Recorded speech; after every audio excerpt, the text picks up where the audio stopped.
Call the to order for the Clean City Commission on Thursday, April 15th, 2021.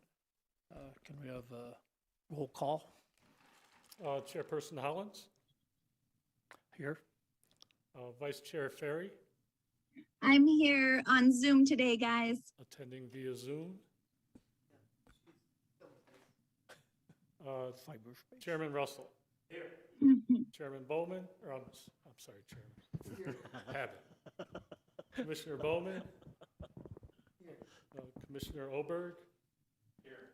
Commissioner Hamilton. And I missed you. Commissioner Woods, sorry. Thank you. You have a quorum, sir. Thank you. All right, if you'll stand for the Pledge of Allegiance.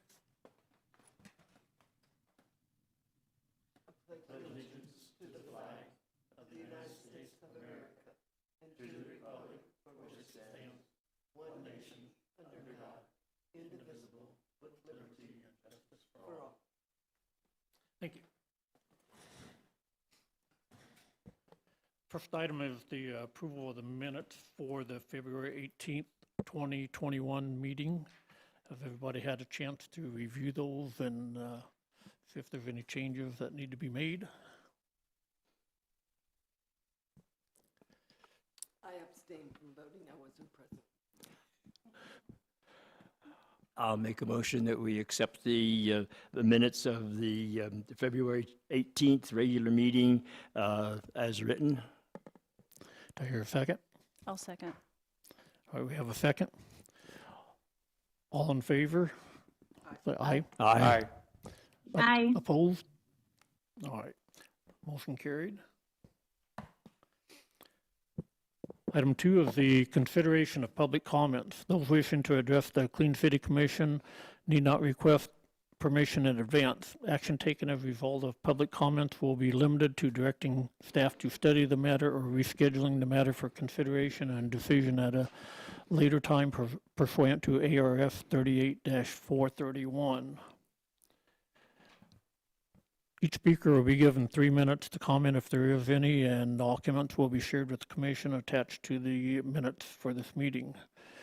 Members of the public can watch or listen to the meeting on YouTube of the city of Kingman there. So is anybody, Mr. Chairman, Public. we have no one registered to speak at call to the public tonight. Okay, thank you. All right, and, item 3A, old business, is event calendar. Do we have anything? Mr. Chairman, members of the commission, we do have some new items. Just as a reminder, I believe the email went out, but our leadership team cleanup will be the 22nd. That's Thursday. April 22nd, we'll be meeting at Bashes at 8 a.m. in our rescheduled event from our freak cold snap storm there. Rob, I don't mean to interrupt. Can I interrupt you on that? Sure. Council Nelson had asked me why are we going to Bashes to clean up. I said I think it's a leadership program that Rob has put together. And we had contacted Dino, the head of Bashes, and he uses KLM to do all his cleanup. He does it on a quarterly basis. He says, I don't expect the city to clean up my property because we own that property. And he had already, in the following day, he contacted Chris at KLM and said, please go over there as soon as possible and get that property cleaned up. So it may be getting cleaned up here within the next week or so. Well, I guess and that's great, but I mean, we meet at Bashes, but we're picking up the area of the right-of-way for Highway 66. Okay, great. Okay, So- I just need clarification on that. Thank And you. that's the area that the commission adopted through the state leadership highway cleanup? program several years ago. So that's Perfect, great. Also, last week I was in contact with Deb Pennington from United Way, and the Day of Caring is now kind of a week of caring, but the big event will be on April 24th. So I can forward that information on to the commission. So people are registering with her to let her know where they're going to be cleaning up. It's actually set up for a week-long event, so people will be doing things after work, during the week, and we're just trying to stay in contact with her, so if people are piling up bags somewhere, we know about it and we can go get them. So if you see any stray piles of bags anywhere that week, give us a shout so we can go pick them up. On that, Rob, if we're having a cleanup on the 22nd, then on the day of carrying, we won't be involved as a part of that cleanup other than the individuals that want to just go out Sure, and yeah, work with them. it would be open to any individuals, but we'll do our event on the 22nd. On the 22nd, yeah. Okay, because I told her, the gal from United Way that I would help at the office area with handing out of the bags and stuff in the morning and do that sort of thing. And maybe run around and hand out water or anything we can do like that, so, okay. And we have another event on the 24th. It's a busy day, but we'll be having our e-waste collection day at Public Works in conjunction with Mojave Community College. We do this a couple times a year. So we'll be collecting any electronic waste people can bring and drop off, and we'll dispose of those up in Las Vegas. So that'll be the 24th from 9 a.m. till noon.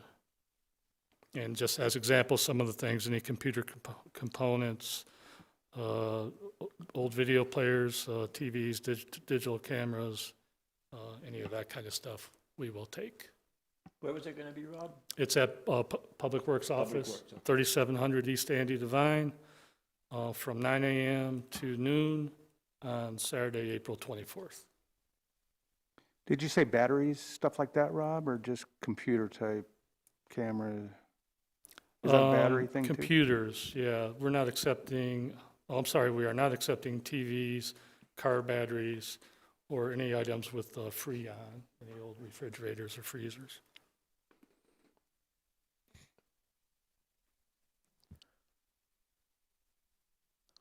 And there will be, generally there's a hazardous waste cleanup with Mojave County across the street from us. I don't have a date for that yet. I think that's but- going to be May 2nd, if I Is it May 2nd? remember right. Okay. I haven't seen anything officially on it, but I heard that's when it was. Last week or the weekend on a Sunday. Okay. Teresa, I'm sorry, I didn't hear you. They already had one this year. It was Yes, either they did one. Mhm. like 2 weeks ago. I'm sorry, just a little reminder it was- to use your microphones, because, It was way earlier than that.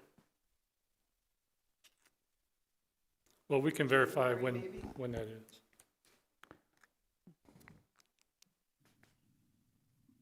Commissioner Hollins?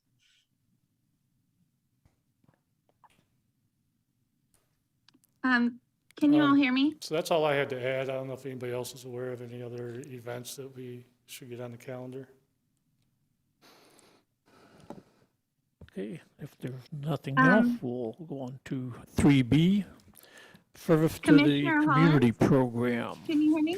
Oh, I'm sorry, Commissioner Ferry.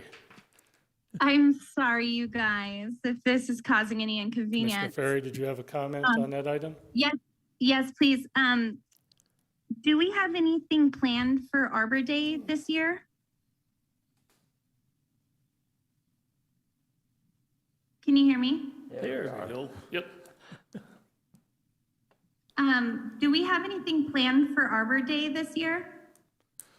No, we had talked with the folks from the Surbat Garden Club, and they had postponed it. They had thought there might be a possibility to reschedule it, but I have not heard anything else from them up to now. Okay, and are we still affiliated with the Arbor Day? I know we were affiliated in the past.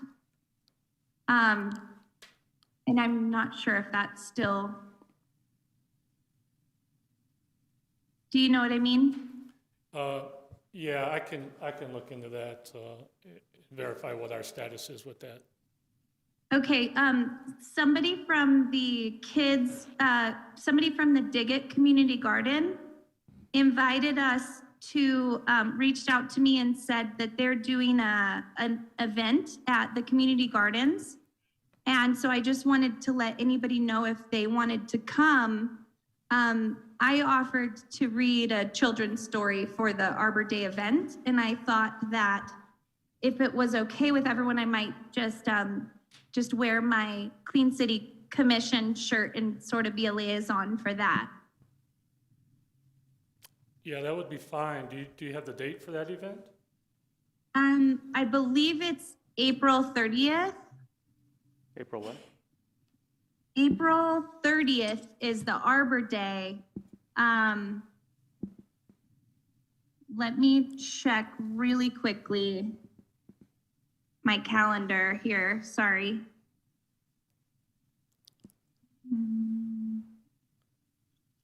I'll have to send an email just to confirm the date, but I believe it's April 30th. Okay, I'd appreciate that. Thank you. Add a time in on that, too.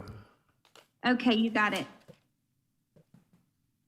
That's all I have. All right, thank you. And Thank you. please don't let us forget about you out there in the Zoom world if you have anything to share. Thanks, guys. Thank you. All right, if there's nothing else, I guess we can continue on to, get back to where I am. Item 3C, the composting and food waste. I think we're at the community service program. Yes. Oh, the community service 3B. We are For this. there. So, unfortunately, with us being offline for over a month, we didn't make a whole lot of progress on this. Donna did work up a draft pamphlet to hand out, but I'm still coordinating with our risk management department on a waiver form. So hopefully I will have more to report next month on this. So. Very good. I got a question. On that composting, are we looking to try and educate the public to do individual composting, or are we kind of talking about something that the city would get involved with, so they could chip and maybe sell the tan bark, and I don't know about the wet waste, what your thoughts were on that? Mr. Okay, Russell, we'll get that to the we're next still on item. the community service Yeah, program. I tried to skip ahead, but they caught me. Okay, yeah, that draft brochure looks good. Be good to, Donna's very talented that way. Which is good, because I am not, so.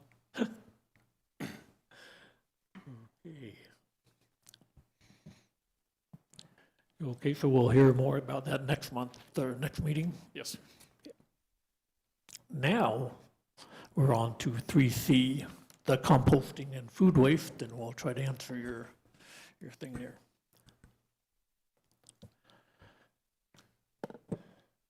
so, Mr. Chairman, members of the commission, we talked a little bit about this at our last meeting, and I think at least my idea, or my perception of the concept was to work with the extension office, if they have existing information on home composting, that we would coordinate with them and maybe assist them by producing some Facebook videos with commissioners and maybe some folks from the extension office, and utilize the city website and their Facebook pages to kind of get some of that information out there to help promote home composting. Yeah. If I'm wrong, Is it up and running now?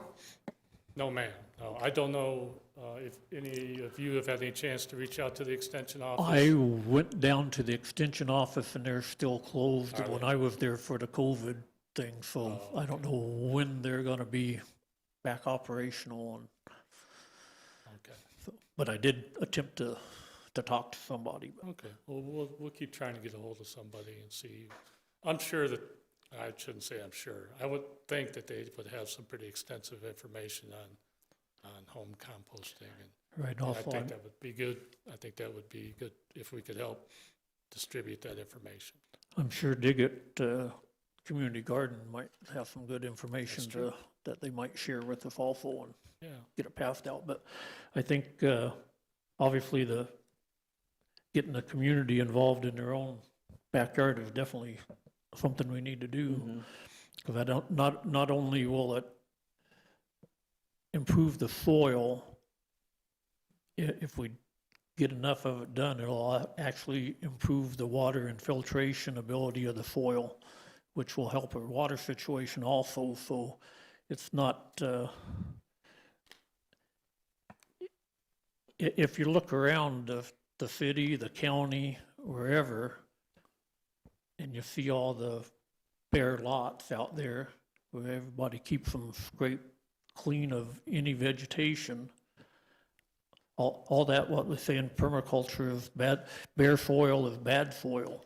So if you want your soil to be relocated into somebody else's yard and stir up the valley fever virus, just keep dragging the property and your water will run off and take what soil the wind doesn't take with it. So it would behoove the people to put something on the ground, whether it be just compost, mulch, or actually grow something. And even your desert vegetation, if you leave that there, at least it shades the ground and cools it. So, and you can always throw your compost up around that and also, and so, but very few people are doing that, so we need to get them educated to do that, so. Can I add to that, Chair? That brings up a good point, because I've been working with KPD, and they're out code enforcement, getting the weeds and stuff cut down. And I did read something in one of their pamphlets that like 3 to 4 inches high, so they don't want them to scarify their land, they just want them to cut the weeds down, which would help that. So like you said, maybe education, maybe we can get with code enforcement, so when they do approach a lot owner or a vacant landowner, they can say, look, don't scarify the whole land, but maybe just cut the weeds down to a 3 to 4 inch. Maybe have a brochure or something that we can pass out. Well, the county has a low-impact development brochure, actually two of them, that's available through the flood district over there at the county, which would have some good ideas on how to do that and stuff, and how the homeowners can do things around the house to improve the water infiltration and keep the water on the land. Because again, it's not that we don't have any water. It's the problem is we aren't keeping it on the land where it belongs and getting any use out of it. It's all running off. So the mulch and the compost will help keep it on the land and give it time to infiltrate. So it's not just one facet of improving the soil. It'll improve your water conservation and water usage and everything else. So I believe Vice Chair Ferry has raised her hand. all right. Thank you. I raised my little electronic hand. We see you this Or time. virtual, I raised my virtual hand. So thank you for recognizing that. I think I just wanted to ask if it would be, is it appropriate to have presentations at our meetings that might be informative to the public? Like if somebody from the agricultural extension would like to come and give a presentation on composting, would that be appropriate if we had enough time on our agenda? I would say it'd be appropriate. I guess it's just a matter of whether that's the consensus of the commission to do that. Okay. And then one more thing, I would like to ask the commission what they think about that, because I think that one key thing that we can really strive for is really helping to educate the community, you know? I see that as an important goal of mine for this term. So I'm wondering, I know Shannon from the county helped to develop that low impact brochure that Wayne was talking about, and she did say that they would probably be willing to give a presentation. And I'm also wondering if maybe some of the master gardeners or someone might be willing to give a presentation, and that could be something that we could invite the public to, whether they watch it online or in person at our meetings. I feel like that might be a good way to reach out to the people, and I think that it's worth noting that it's beneficial to the city financially, because I personally compost and I keep so much out of the landfill by composting. So I know that personally that's impacting the weight of my trash. And so the more people that we can get on board, it's great for the environment.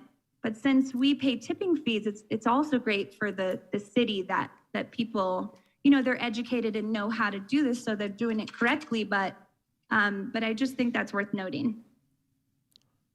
I'll agree. I agree. I think if we hold it down to a 15 or 20-minute presentation right at the beginning of the meeting and stuff like that, I think that would be fantastic to, again, not only educate us, but educate the people who happen to tune in to the YouTube or however else they're getting that information about the commission and stuff. So I think that would be an appropriate thing to have. Do we need to make a motion to add that to? Proceed. No, I don't think so. I think just, maybe between you and I, we can continue to try to get a hold of them and see if they'd be interested in Coordinate. something like that. Rob, is that something that we could video if they were giving the presentation here and then putting that on Facebook or linking it? Definitely, yeah. Great idea. And they may have videos already. I don't know. But this would be Yeah. shared on the city's site and Mhm. the. The city's YouTube channel. and- Correct. Okay, also, we discussed last time the permit cost to be able to sell compost that the city is making out at the water treatment plant. Have we got any further information on that? And No, not really. We're going through some, so we have a series of permits, and I'll rescue you from having Keelan come up and talk about permitting at the Hilltop Treatment Plant.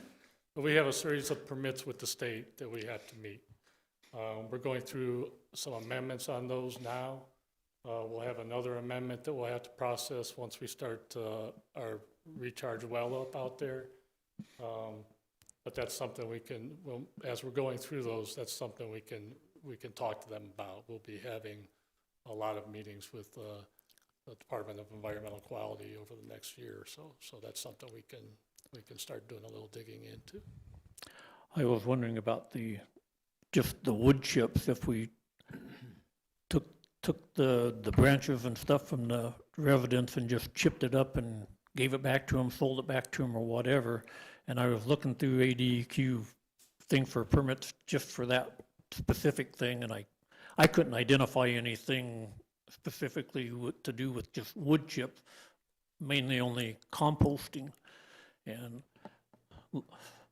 reading through the requirements for composting, sounds like it's something the government ought to take care of, because all the stuff you need to have to do composting seems a little difficult for most small businesses, let's put it that way. Large business, maybe not so much, but to meet all there's not any regulation type thing, but their checklist to that all the stuff that you have is like, holy cow. I guess I got a on question. On the composting of our biosolids, which is the sludge material that's left over after a treatment at the wastewater treatment plant. That is very well regulated and very well defined, how we have to go about that and what sampling and other characteristics we have to meet in order for that to qualify as Class A compost. So that's pretty well detailed in the Arizona Administrative Code. And that's, you know, that's all permitted through separate permits too. And Right. as the city, as we use that material, we have to tell the state where we're using it at, and we have to file that annual report, how much we used, how much we land applied, and where that's at. So that's the problematic part about selling bags to people, you know, coming out there, is I don't know how that permitting translates to that, you know, how you track that, you know, Yeah. that chain of custody for your compost forever, you know. But that's something we'll talk to them as we start processing some of these other permits. Yeah, I didn't see too much on that, but I did see on all the stuff, you gotta have how long it's staying there and how much, where it's coming from, and like this temperature, that fire extinguisher there, it's like, hope there's more than one of you working there, because it's like, holy cow. So if you're ever looking for some interesting reading, Title 18 of the Arizona Administrative Code is full of it, so we look at that one all the time. I had one little question.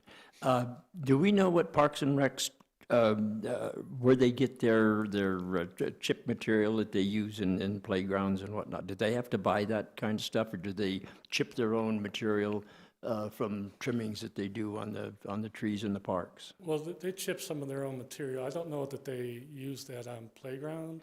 I don't know that. Because I know that tan bark used to be one of the big things they used in playgrounds, and or just for covering planted areas on the golf course to where the birds wouldn't get down and get the seeds before the stuff germinated. Yeah.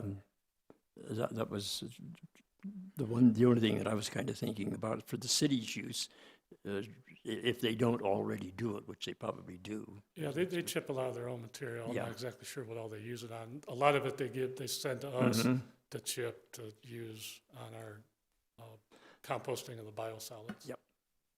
Yeah, and I think by having a speaker coming in and talk, there's a lot of things that really don't decompose into compost very quickly, and they could tell you what kind of stuff, you know, quick lime or whatever to put in it, but you have to be real careful with and how to handle the stuff, because it can be dangerous because we need nitrogen in the ground, and that's why fertilizers with, you know, steer manure, fertilizer type things are so good. We need nitrogen, and they can tell you what gives off nitrogen and what doesn't give off nitrogen.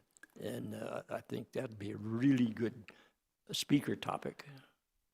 Yeah, one of the things with the compost is most people think you got to turn it into the ground for it to do any good, and that's not true, because if you're chipping up the limbs and wood, you don't want to mix that into the ground, because that sequesters the nitrogen into the ground and doesn't release it for the It puts plant. acid in the ground. So then is you what it have does. to amend the soil to make up for that sequestering of the nitrogen. So it's better just to put your wood chips on top of the ground, and it'll decompose.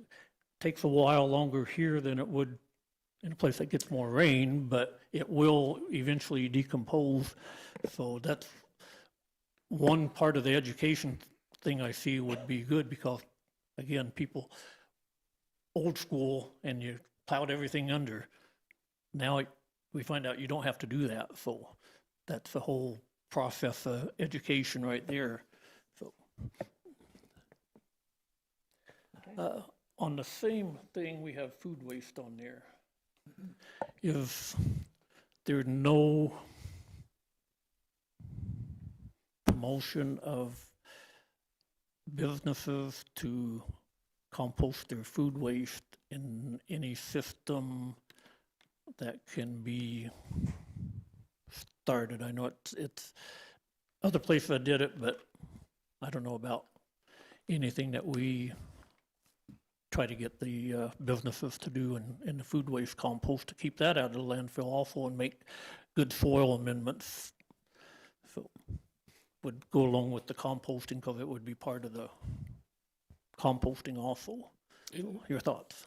Well, I mean, there are no city programs to promote reduction of food waste. But I think that's something that probably would be relevant to whoever we had to come in and speak. I would think that they would, I guess I wouldn't assume, but I would think that they would be able to speak on that issue too. And I think, again, I think it's similar, where it'd be just our roles would be in promoting that. But again, I'd rather the experts were the ones giving us the advice on, what you can and what you can't, and how to go about doing it. I think our big thing here is we have no civilian businesses that's either interested in doing it or whatever here in the area, because so we have nobody to get the program going except for the government.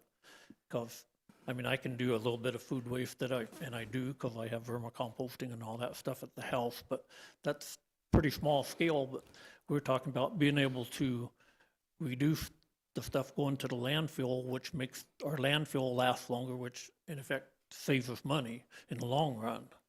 Makes our landfill last longer and what have you. And the same thing with why we would compost all that stuff and make wood chips out of the stuff that's chippable, is to help reduce the stuff going to the landfill. Of course, that has the negative effect of reducing the income to the landfill operator, but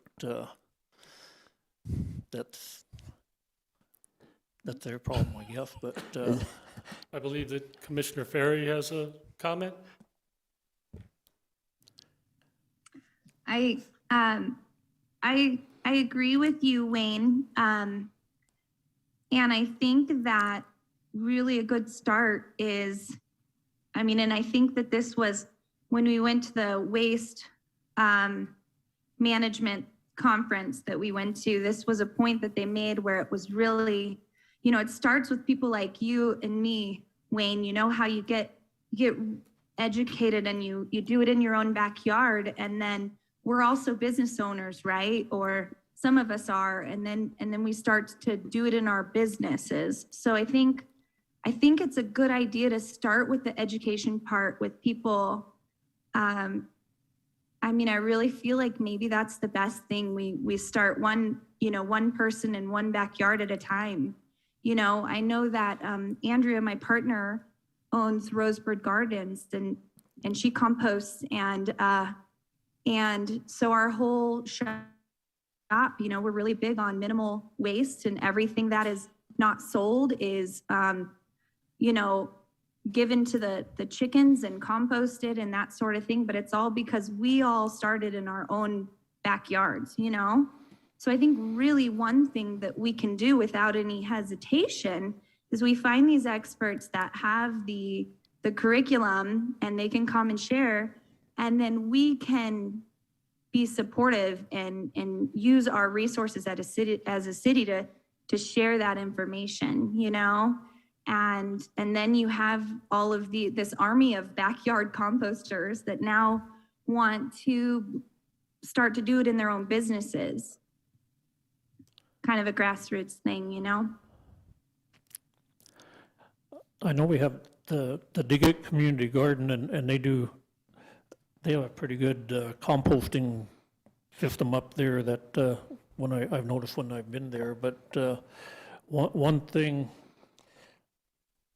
does the city have a lot that's not being used for anything that could become a demonstration place so we could do some of the things and have it as a demonstration thing so people can, when they drive by and see it, they, oh, look what they're doing out there, and look how good that looks. They got trees and bushes and stuff out there, composting and water collection and stuff.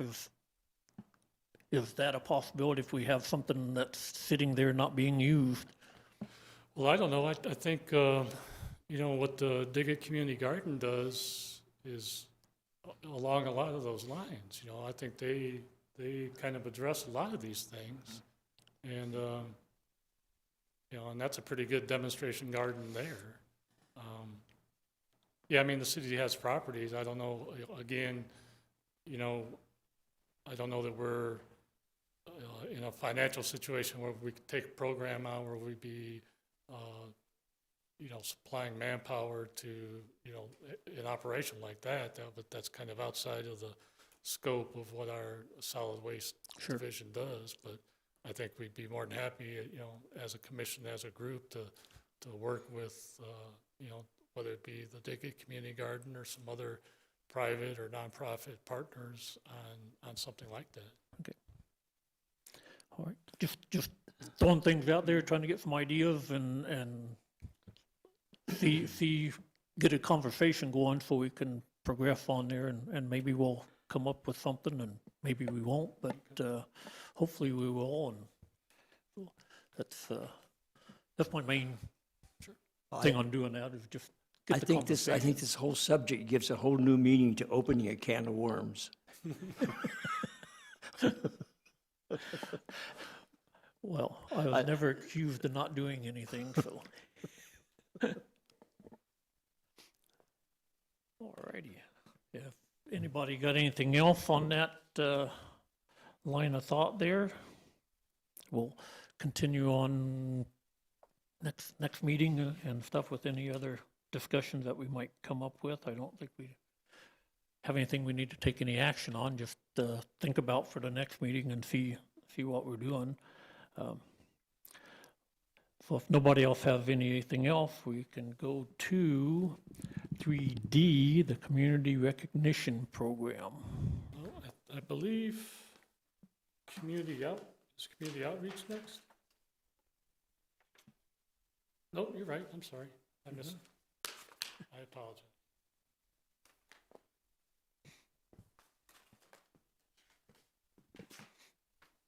Well, my version of the packet doesn't have that item in it. I believe, I think I can talk a little bit about it. Mr. Chairman, members of the commission, years ago, the commission regularly gave out certificates of appreciation or recognition for properties that had, you know, done some significant improvement to their appearance or cleanliness. I think we've gone through and kind of updated that application. So I think as far as that's, if the commission is in favor, we can go ahead and, you know, finalize that application and get that on our website and our Facebook page. And then as we receive applications, maybe like on a quarterly basis, we can bring those to the commission for review and you know, let you folks decide who you'd like to recognize for their improvement to their property. So Sounds good. When you say application, can you explain that program a little bit more? Because I have some property managers that would love to be part of that program. So basically, it's an application that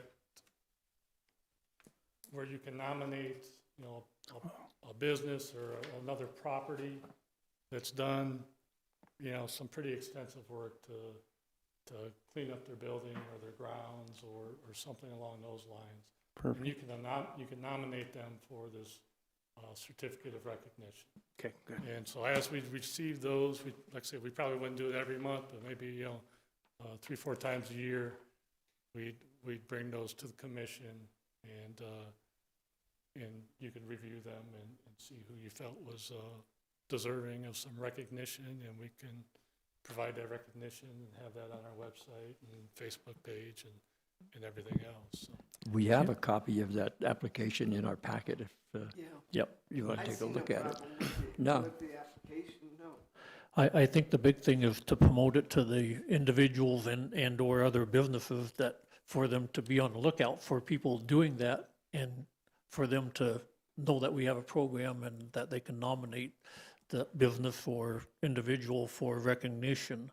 That's going to be the driving force behind the program, is to, because we can't run around out there and look over the whole city to see who's doing what. So your neighbors and friends have got to be on the lookout for that kind of stuff. So, but if we can promote, we have the program, then that will be, that'll be the driving force behind the recognition there. Yeah, we did this a few years ago, and we recognized a few businesses. There's down on Andy Devine, there's a building that was really run down, and they've put a whole new face on it, and it looks really nice, and so they've got it. And I think Rutherford's Restaurant, he redid that completely, and they got recognition. There's been four or five people that we've recognized. One that I've kind of watched for years ago, it was just an absolute rundown mess, was George's Foreign Car Service up on Andy Devine, and now he's painted the front and landscaped it, and it looks really nice. It's actually something worth, people looking out the hotel windows can see, and it looks nice. So that's the sort of thing we're looking for. So if the commission would like to maybe make a motion and vote on moving forward with the community recognition program, we will do that. I'll make that motion that we use this application for the certification of appreciation nomination application. I'll second the motion. All right, we have a motion and a second. All in favor of? Aye. Aye. Hi. Aye. All right, opposed? None. All right, motion carried. Thank you. All right, on to new business. 4 is 4A is landscape buffers, and I think this was something that Rod brought up, so Yeah, you got the floor. I wanted to bring it up. You see in other communities and stuff, lots of landscape buffers, a lot of HOAs take care of the landscape buffers, but I find in Kingman, in the city, there's landscape buffers around that there is no HOAs, and I'm just curious, how do we make is there a way we can make the homeowners aware that they're responsible for that landscape buffer? And Rob, maybe you can help me here on Santa Rosa going to the new hospital. On the right side, there's about a 3-foot landscape buffer. And on Airway in that same neighborhood, there's about a 10-foot landscape buffer. Is the city responsible for the big 10-foot one, but not the 3-foot one? I was talking to CTC with streets, and he thought that it was all homeowner responsibility. Well, that's what the city code says. So the city code says that the property owner is responsible to maintain the right-of-way adjacent to their property. That being said, we make exceptions. We don't want an 80-year-old woman trying to maintain a strip behind her block wall out on Southern Avenue. That it's not safe. So the exceptions we make are for arterial streets, where it would not be safe to have homeowners out there next to fast-moving traffic trying to weed those areas. So that's what we do. But generally, the property owner is responsible for the right-of-way, and it varies depending on what size your lot is and where you're at and how old your lot is, but basically the area from the edge of pavement to your property line, from the back of curb to your property line, from the back of sidewalk to your property line, that's the responsibility of the property owner. It's problematic. It's a common issue all over the place. At least we don't have to worry about shoveling snow, but generally we don't have to worry about shoveling snow. But that's what we've been doing, is taking care of the arterial streets where we feel it would be unsafe to make residents go out there and try to knock down. Especially on a busy street like Airway. So do you think it's a concern, or is it something we should just let drop off the? Well, I guess when you say landscape buffers, there is a landscape ordinance in the zoning ordinance that deals with commercial development, commercial redevelopment, and what they have to install as far as landscaping. A lot of it's based upon the number of parking spaces. And there are landscape requirements in the subdivision ordinance, so that, a certain amount of landscaping has to be done when somebody moves into the house, I believe that the front yard has to be done.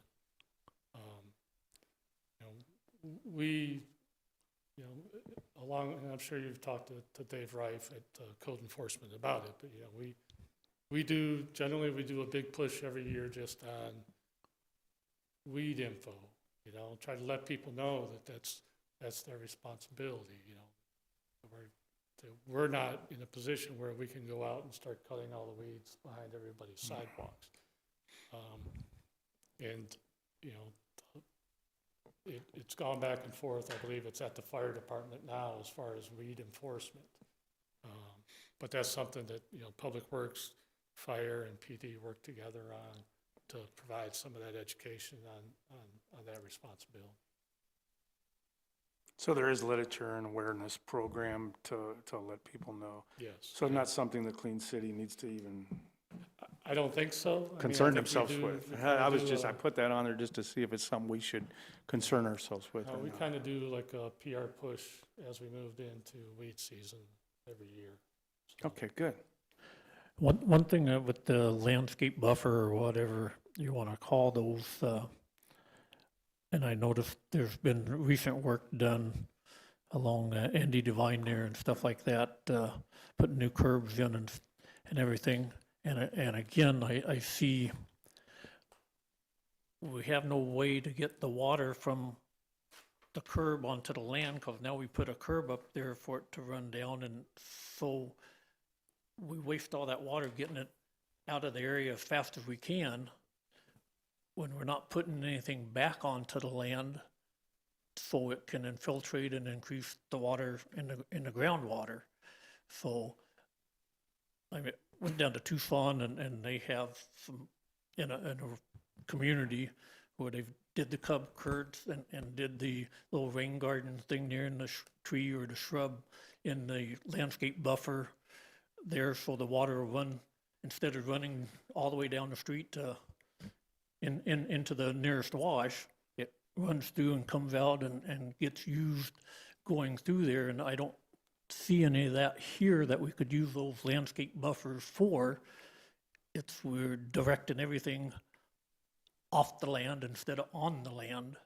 And again, that goes back to the composting and mulching and what have you too.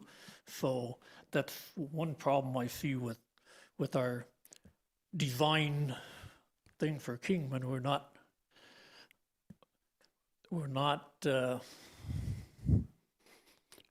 in my word, we're not progressing in the good direction for keeping our water being used more than once and stuff. So that water running down to the wash is just a waste.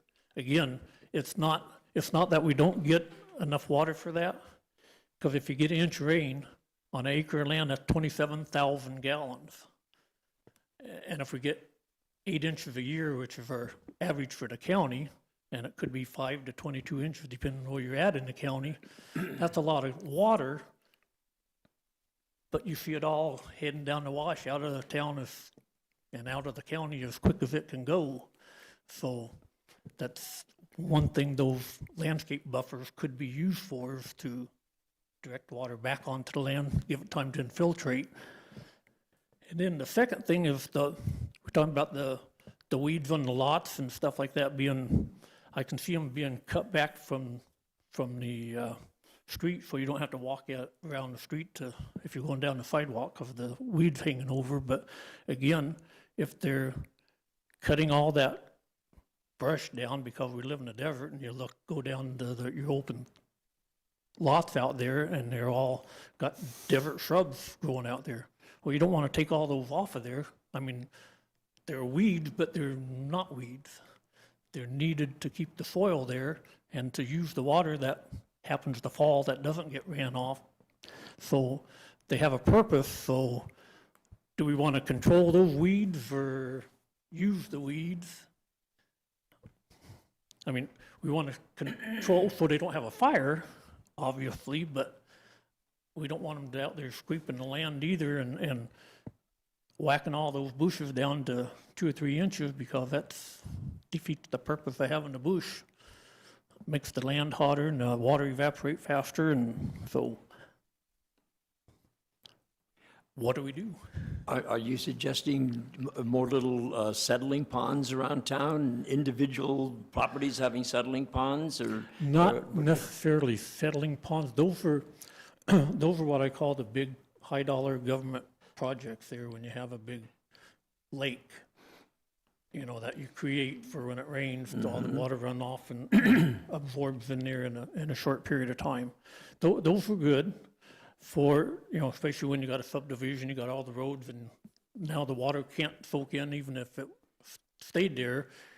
It's going somewhere, so if they can slow it down. It runs downhill. Convention in those big ponds, then that's part of the things that we need, but it's not the only answer. We're talking about the government taking care of people's land and everything for them, and I don't see it that way. I think the people are responsible, but again, the government should allow us to do the things that will improve our land and soil and all that stuff, and not tell us we can't do things. So, because we're still responsible for our land, the government, they supposedly help guide us and stuff, so I don't, you know, it's a joint responsibility there from the people and the government to make everything work. It's not only the government's problem, it's the people's problem too. So we need to work together to get something that works for everybody. So yeah, those are needed and they work well. And they're pretty nice ones around here, but that's not, we're ignoring the 16,000 other people that's living in Kingman that could be doing something. Well, I guess I've got a few comments, but Vice Chair Ferry's been waiting patiently for quite a while with her hand raised, so I will recognize her. All right. That's okay. It's what I get for being virtual. You can't see me wiggling around. Just kidding. So Wayne, I think that's a really good argument for having, you know, having the low impact, having the people that created that brochure come and do some community outreach to share their presentation with us, because I think that really speaks to it, don't you think? But I also wanted to make a point, and I'm sorry I didn't even give you a chance to answer, but all the things you're saying, it really reminds me of what they're talking about in that brochure. And I know you took the class about the rainwater harvesting, and my husband took that too. And the nonprofit that did that whole, wrote the book on it. That person worked with Shannon to create that curriculum. So I think it would be really neat to have them come give a presentation to the community about that. And then the next thing I just wanted you to say, just to give a little bit of hope here with the, thinking of new infrastructure. If you look at the city's proposed plan, they worked with a contract company to design a new design for downtown. And I was thrilled to see that they have rainwater harvesting worked into their design. So I just wanted to give you a little glimmer of hope there that, maybe as new infrastructure and new, as they think about working on the sidewalks downtown and how they're going to create more green space, they really did work some rainwater harvesting into the design. So now it's at the point where the community gets to give some feedback. And I think it would be really neat for everyone to really, acknowledge that that's wonderful that they're looking at rainwater harvesting, because we see downtown when it rains and all the water washing away. So they're looking at some different designs to maybe capture some of that for the landscaping downtown. So I think that's really cool. I just wanted to share that with you. So And the, you're talking about retention ponds? well, No. if I can clarify, so Vice Chair Ferry made one of the points I was going to make. We are incorporating low-impact development into our redesign project for Beale Street from First Street down to Sixth. And so that is incorporated into the design right now, and that'll be going to council to review some of the draft plans in the not-too-distant future. But, and I appreciate the Vice Chair recognizing that. But one other thing I want to talk about a little bit is the reason that our sidewalks look the way they do is because we're under a requirement from the Department of Justice to provide ADA accessible pathways. And none of the old infrastructure downtown was ADA accessible. That's why we're spending our CDBG money to rebuild and reconstruct all those curbs and sidewalks, because we're required by law to do that. We have to do that whenever we resurface a major roadway like we've done on Andy Devine and Stockton Hill Road. As far as the water management, I think that the city and county work very well together, very progressively on our water sustainability. The city built 10 dry wells this year at a cost of over $500,000, outfitted in some of those detention basins that you referenced, to help recharge our aquifer with stormwater. So I think, we're spending over $1 million to recharge water out at the Hilltop Treatment Plant. So I think as far as what we're doing, we're kind of, at least in this area, we're at the forefront of working to ensure our water sustainability. So I guess, I don't know why I felt like I needed to say that, but I needed to say that, so. Thank you. One thing I noticed with the water is whenever we do get rain and it does amount to enough that we have runoff, if you go down to the wash, that stuff is like a raging river, from nothing dry to a raging river, and nothing to slow it down between the mountain where it fell until it dissipates out south of here somewhere or gets into the river. So we have little watershed management going on by not just the people in the local government, but by the federal government also, and the people who are in charge of our watershed. Because if you stuck something out here in a wash in the middle of town here, it would have to be pretty substantial to keep from getting washed away, because that'd be the first thing it hit to slow down, and that doesn't work. You need things along the watershed and those drainages to slow that down. So when we don't want to make lakes out there, but if you make small ponds out there that when the main stuff runs off and you got that behind the One Rock Dam or your check dam or whatever, so it can sit there and soak into the soil, then that will mitigate a lot of that water we're not using for anything, but we're not slowing it down, so we could use it if we wanted to. Rob, can you add to that? I mean, we have to have some type of way to slow the water coming off the mountain. We retain that in different spots throughout the city, don't we? Well, we have a series of retention and detention basins, and like I said, we spend a lot of effort, and we've worked with the county extensively on coming up with plans for this. Yeah. So, And one more quick question. I didn't mean to interrupt you real quick. okay. And you guys just went around, I think, to 14, maybe 12 to 14 locations I was reading. And those little retention areas that are required, I guess, now at all subdivisions, and you dug down and put vaults in the ground or something, what was the purpose of that? That's retaining it also, isn't it? Yeah, those are dry wells, and what it does is when The water comes into the detention basin. It flows to the central location of this dry well.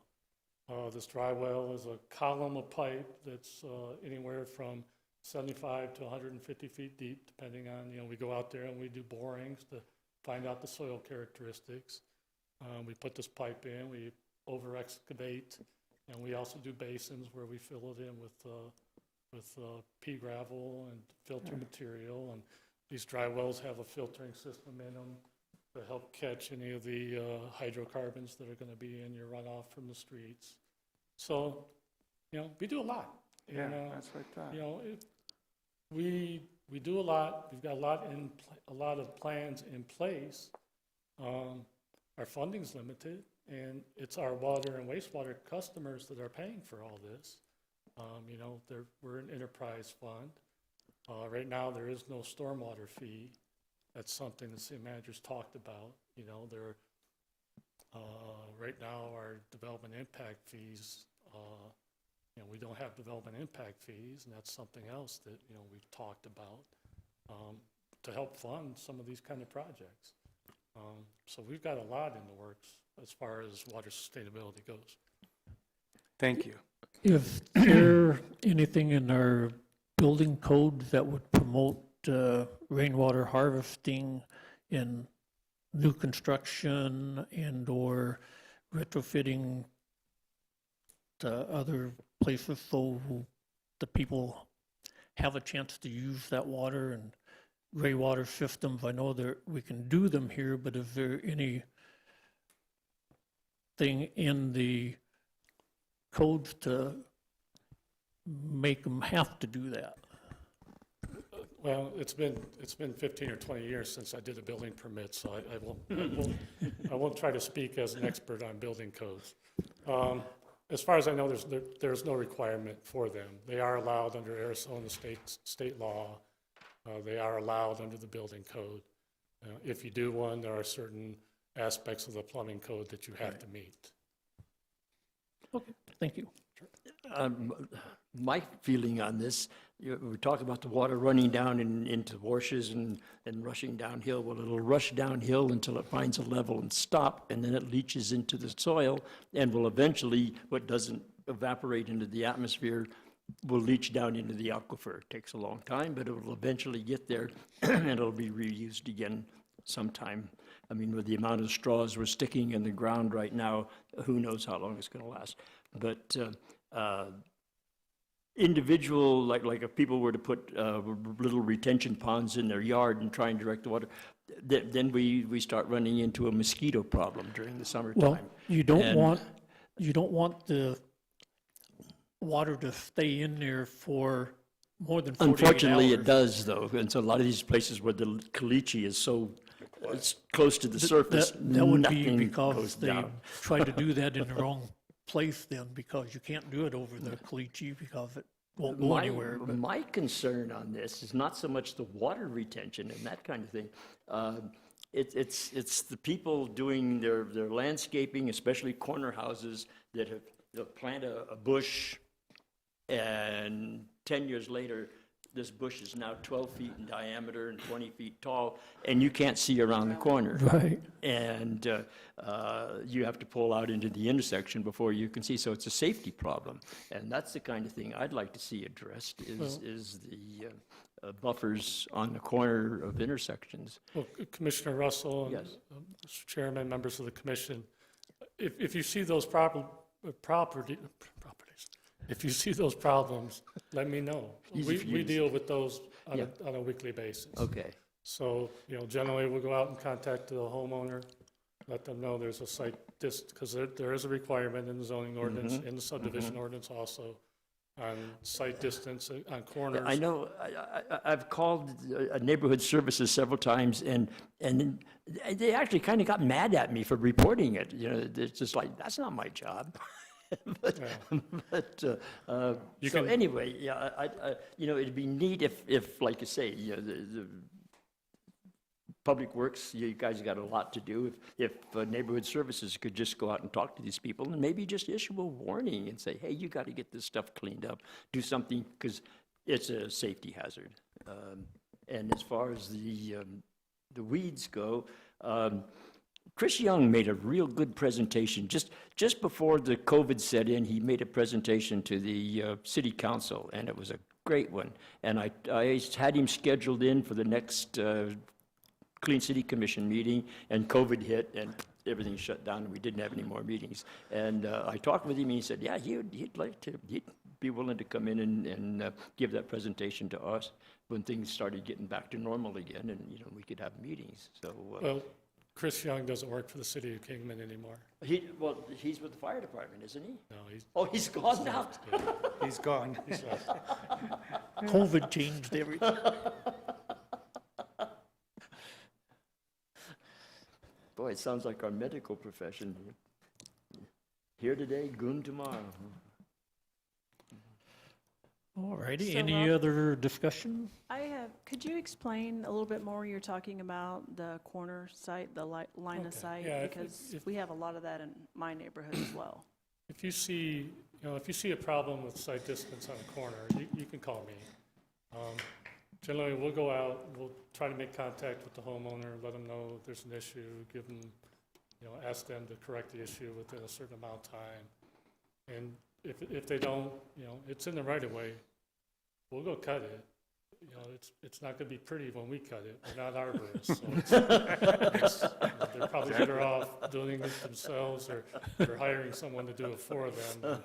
And my guys kind of get carried away with chainsaws sometimes. Well, I'm sure some of it are older folks or disabled, they probably can't Yeah. do that. So you would step in and make sure it got taken care of some way. Okay, thank you. And that's especially true if they're obscuring a stop sign, that, let us know right away if you see something that's obscuring a stop sign. All right, any other discussion on that subject? If not, we'll move on. 4B is commission name change. As you can see, I brought this up because as you can see what we've been discussing, it's not only been cleaning up the trash in the city, but it's also other things that are on our responsibility list here and stuff is where I got that. So I have a suggestion or discussion we can do or whatever, but I was thinking something like the Clean and Green Commission or something like that. That would be more cover what we actually supposed to be making recommendations to the city government for. And so that was my idea, because we have community beautification, which obviously is more than just cleaning up the trash. It also has to do with making it look good. So that would be my reason for bringing that up in the first place. So if anybody's got any comments, I'd be glad to hear them. I'd like to comment on that. Yeah, when I saw it on the agenda, I was, I wasn't sure, I had to give that a lot of thought. And I'm out there knocking on doors all day long and finding homeowners and property owners vacant. As soon as I say I'm with the Clean City Commission, they instantly know exactly what I'm talking about.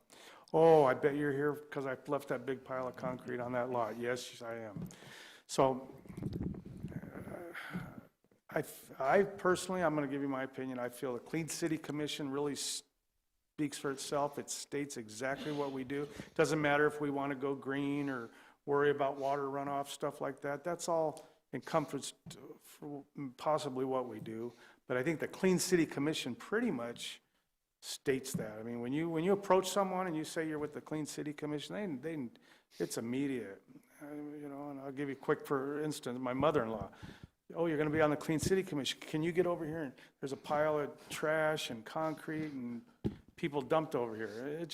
That's one aspect of it, and then there's other aspects too, I understand. But I think people, when they hear the word Clean City Commission, they register exactly what we're probably trying to accomplish within this commission.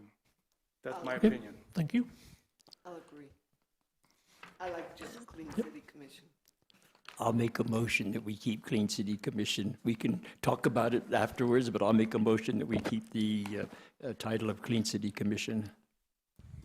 I'll second that Second, motion. okay, we have a motion to keep the Clean City Commission name, and we have a second. Is there any other discussion? My thoughts are, I'm kind of new, not to Kingman, but to the commission because of COVID, because they took a year from everybody, at least a year. What I'm hearing since I've been here is that we're trying to do more. We're trying to educate more, not just educate on, you know, cleaning your neighborhood or helping your neighbor or cleaning your property. Everything starts with you. I like the thought that it's, you know, expanding to mean more. It's always about rebranding and trying to get more people or a different people. It's always about more. I do like the thought of it. I'm just not sure I'm settled on like making a decision right now to rename the commission. But I do like that, you know, it's been more about not necessarily cleaning, but more about just all the different other factors that's being brought forward now that we're having regular meetings. Whereas before it was, we're here to schedule cleanups and, you know, can you do that? Now we're talking about composting and trying to get everybody involved at different levels. So to me, I think it's not necessarily a bad thing. I do think the Clean City has a long-standing name, and it's been around a long time as well. But that's just my thoughts on it. Thank you. I think, Again, my main thing was, if you read our responsibilities, it was more than just making it clean. So that was my purpose for bringing that up, and that's why we all have a voice in this, so I respect everybody's view on everything we do. And I agree, we have a name, Clean City Commission, but we also have responsibilities, and you and I found the list a couple of meetings before. And just like Rob, he has a title, but yet he has all these things underneath him that he has to control or take care of. So my only opinion was, when I approach people with Clean City Commission, they immediately respond to what we might be a part of and what we might be trying to accomplish. So let's leave it at that. Thank you. yeah. Rob, I you had believe something? Vice Chair Ferry has her hand raised and has waited patiently again. I've got all the time in the world, you guys, no worries. So I can really I can really appreciate this. But you know, because I do think that we do more than just clean the city, and for me, you guys will hear this over and over and over a million times. It's really about community outreach, community education, community engagement. You know, I just think that's really important. The reality is that we live in a city where we have really limited funding. So I think it's really important that we get the community involved and engaged, and that we can be, you know, more of a encouraging, promoting, educating, that can really be what we strive for. But I think we encompass all these things. Like I joined the Clean City Commission because I was really passionate about recycling, and boy, have I learned a lot just being on the commission. But it's more than just cleaning up the city, you know.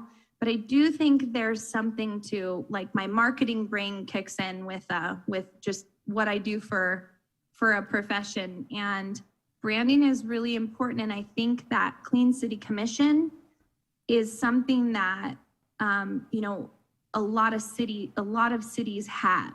It's called Clean City Commission, but they all do recycling. They all do all of these different things. So I do think there's something to people recognizing, you know,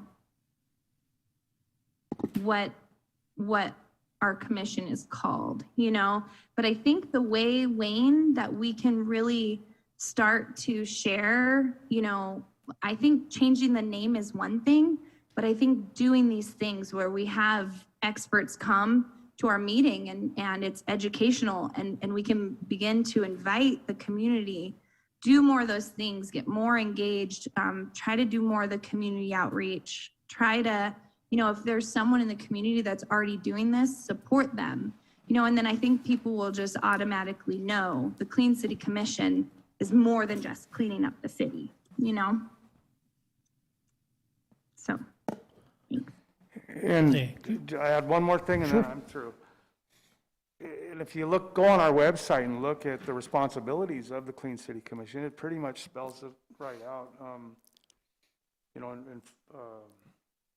Recycling, so it pretty much spells that all out. And I don't know if we could even try to come up with a name that could encompass all the responsibilities that we do.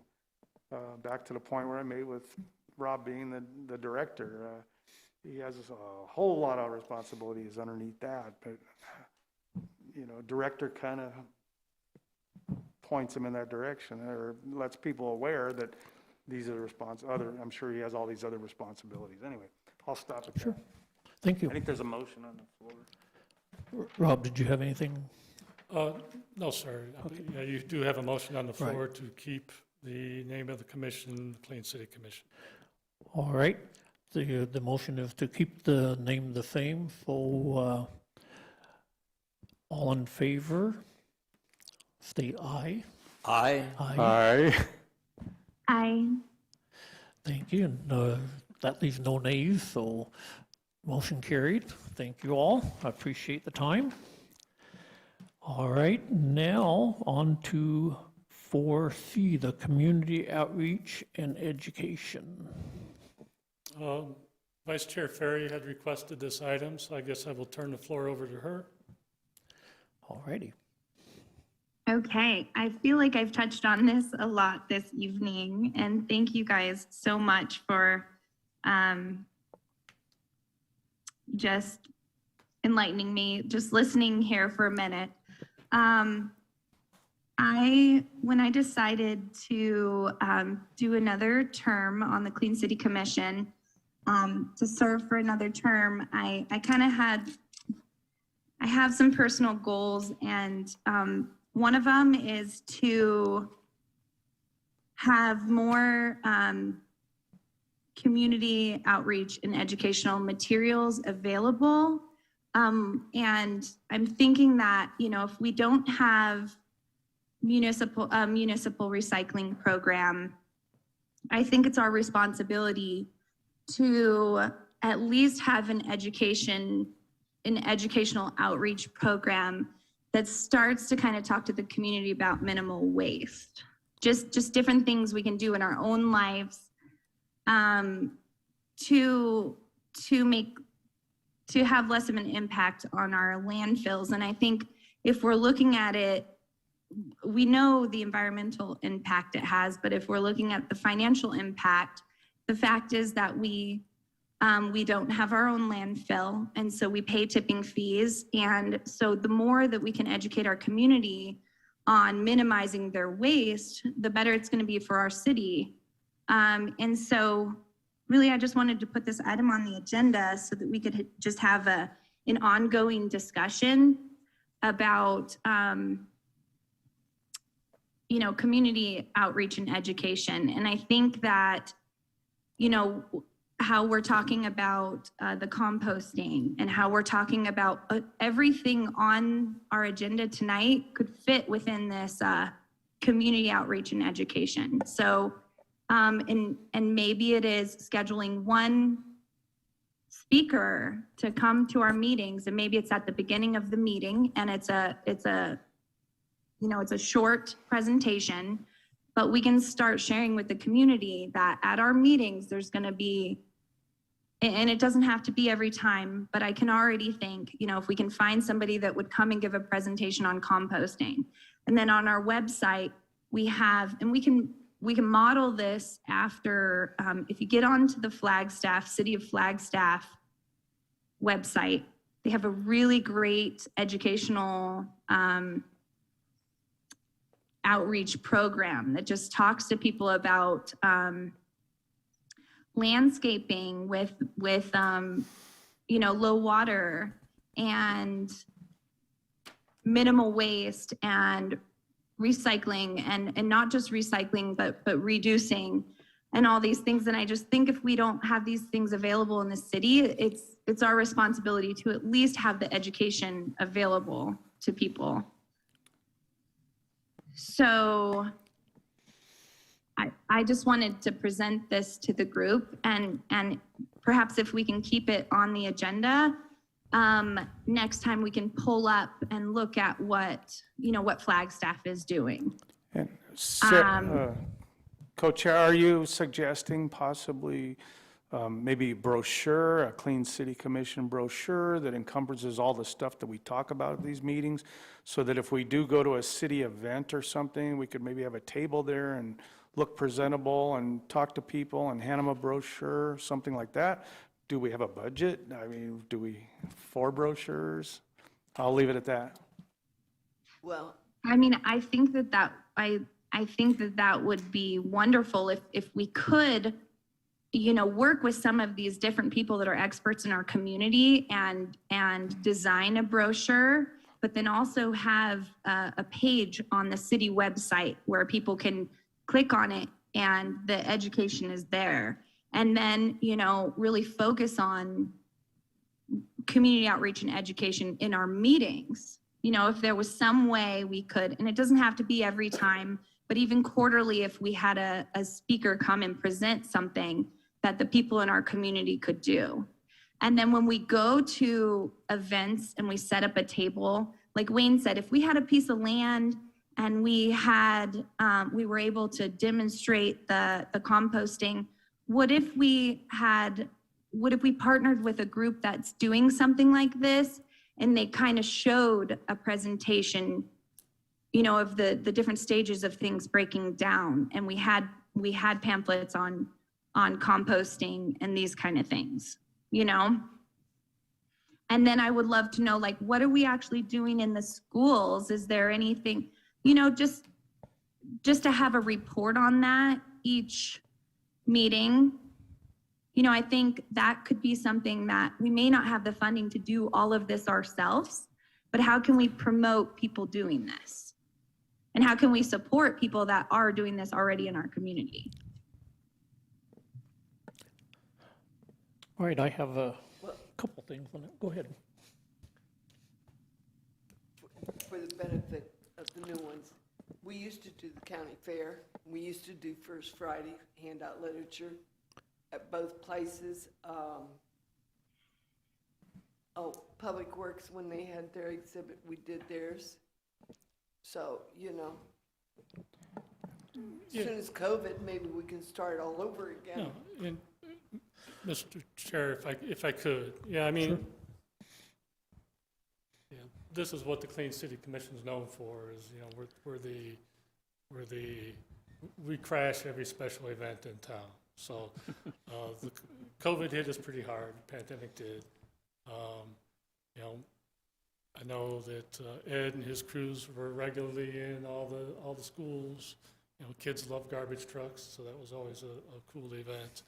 But yeah, we went to pretty much every special event, and we did we partnered with Diggett Community Garden on some things.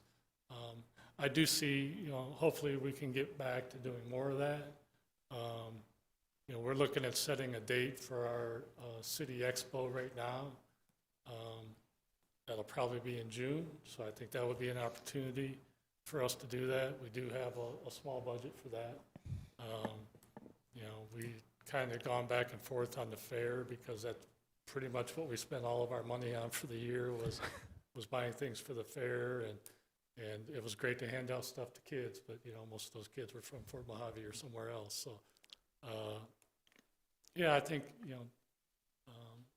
definitely, I think we will start ramping some of that back up. I think that's kind of the idea of keeping the calendar on the agenda, is start identifying some of these things a few months out, and hopefully we're getting better every day, and we'll be able to start doing some of these events again, because that's, I don't know, I always thought that was the fun part of the job, going out there and talking to people and letting them know what's available. So yeah, I think that's a great idea. So is that something, Rob, that Public Works would bring to the board, or is that something like we could ask Sarah to take the ball and run with it and get us, maybe be like an event coordinator in that aspect and put together some of like existing events and ask some of the board members to show up. Maybe she can come up with some of the older brochures, or if we have brochures. I'd be willing to go sit at a farmer's market or something with a table and talk to people and stuff like that. That's something you'd be interested in trying to put together? I mean, maybe once a month or once quarterly, we go sit down, something like that, Sarah? So I think that I do want to say that Public Works has been absolutely wonderful, and I just love those guys. And especially when, there was some transitions in the city, and we took the recycling drop boxes from the grocery stores and moved it to the city. There was a big push for education about what is recyclable, because I think a lot of people didn't really understand the amount of contamination that the city was dealing with at those drop boxes at the grocery stores, and so there was a big push for really educating the community what's recyclable. And I remember the Public Works guys made this great poster that had the different items on it that was recyclable. And so I think part of it is going to these events, sharing, but I think another part of it is even just getting it on our website. I think we can really look at the Flagstaff, what they share, and there's just some great resources on there. So I think if we could look at that and kind of model that where we have that on our website, so people just know we're promoting this, and then, I think we could partner with different people. Like we could have those low impact, like we can just look at what brochures people have and share them at different events. And of course, we haven't been able to do a lot with COVID, but I think part of it too is just kind of, maybe making a part of our meetings more educational to the community, and then getting educational material on the website, and then looking who can we partner with that already has these great pamphlets, and then absolutely like being liaisons from the Clean City Commission and going and sitting at, like I'm gonna put on my Clean City Commission shirt and go read at the Diggett Community Garden, and like, I think that's one thing that we can do as commissioners is go out and attend these different events. And Rob, is it appropriate? Do we need to kind of inform you that we're doing that, or? No, in general, no. I guess I'll tell the commission, just like I tell our employees, if you're out in public with the City of Kingman shirt on, I don't want to hear anything bad about this. It's Yeah. I've been at events with nobody in this room. I've been at events with commissioners where I had to pull them aside and talk to them about how they were speaking at a public event. So that's not a fun conversation, so I'd rather not do that anymore. So if you're wearing that shirt, it means something to us. Hopefully it means something to you too. But no, otherwise, unless you're going to be, have a quorum at an event, no, I really don't need to know where you're at or where you're going to be, unless you need some support from my staff or something along those lines. All right. So I guess I just wanted to, I felt like this might be a good thing to have and to kind of keep on the agenda, if you all don't mind. And then maybe we can get little reports if Ed and his team are working with the schools on anything, that kind of thing, just to be informed about, what we're doing as a city to educate the community. And I guess just from, the city employee side, we're not doing, this event that we're talking about doing in June is probably going to be the first significant event that we'll have city employees at. We, or at least I, don't feel comfortable, telling city employees they have to go to large special events, if they don't feel safe there. But I think, hopefully, like I say, things are getting better every day, and we'll be able to get back to more of those. Mr. Chair, I guess just since this is the first time this has been on the agenda, if you'd like to retain it or keep it on the agenda for future meetings, I probably should have a motion and a vote to recommend that. Okay, I have a couple comments on that. I was just kind of offhandedly on Facebook the other day because some of the stuff that I see out there within the county where I live. And I made the comment, we need to have a desert living university, and because we got all these people coming out from wherever they come from and clearing off all their land and doing that stuff. And so instead of improving the desert, they're making it more deserty by doing that. So that was just kind of a offhand remark, but I think it holds true with what we're trying to do here. And again, if we promote those things, I was looking on the website for the city, and I couldn't find any. I thought we did some videos or something on YouTube or something, but I didn't see any reference on the county or on the city website. So I didn't go directly to YouTube, but I think those are good to have out there so people can find them, and then we can promote. Go here and look at this video or what have you, YouTube, whatever. So that's part of our education and outreach we need to continue on doing. So, and with that, if no other discussion, I'll entertain a motion. I'll make that motion. I'll make a motion that we continue the community outreach and education topic on our agenda. I second the I motion. second that. All right, we got a second it. All in favor, say aye. Aye. Aye. Aye. All right, and any opposed? All right, motion carried.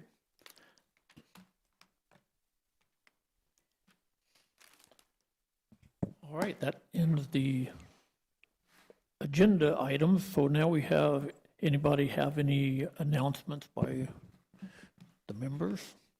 Start up with Rod. Nope, I'm good. All right. Farah? This Saturday at 10 a.m., Kingman Main Street is doing a trail cleanup.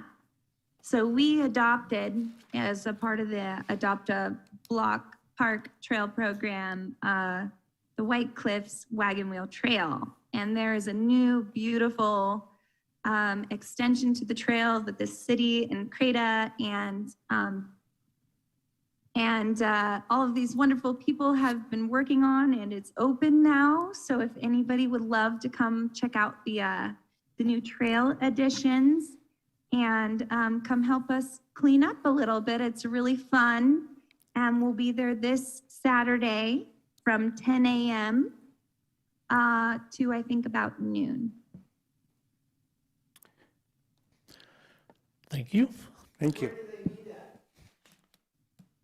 White Cliffs Wagon Wheel Trail. We meet at the trailhead at 10 a.m.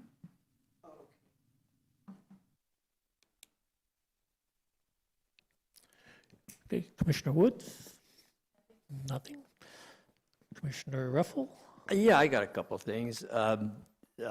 This Saturday, the 17th, is going to be the first Chillin' on Beal that we've had since the COVID-19 hit us a year ago. It's been a year, they expect a huge turnout, so they're going to be starting parking probably around 2 o'clock in the afternoon until it gets dark. So something to do on Saturday. If you don't have anything else to do, come down and see a bunch of pretty old cars. And something I would like to get on our agenda, we have a commissioner that has never been to a commission meeting. It's been 3 meetings we've had, and he has not attended. And Mr. Hamilton, I think in our,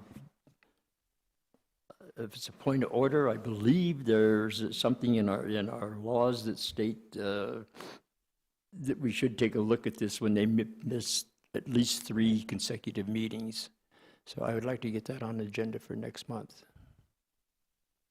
I agree. That's it.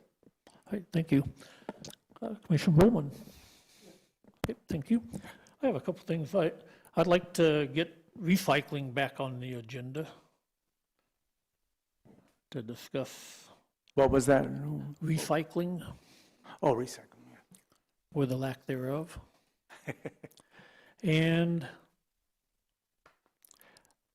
how about, we've talked about the recycling and the composting and what have you, and not having a civilian company in the area that wants to do it. So that sounds something like, could we have economic development come in and talk to us about what they could possibly do to promote getting some organization like that in here?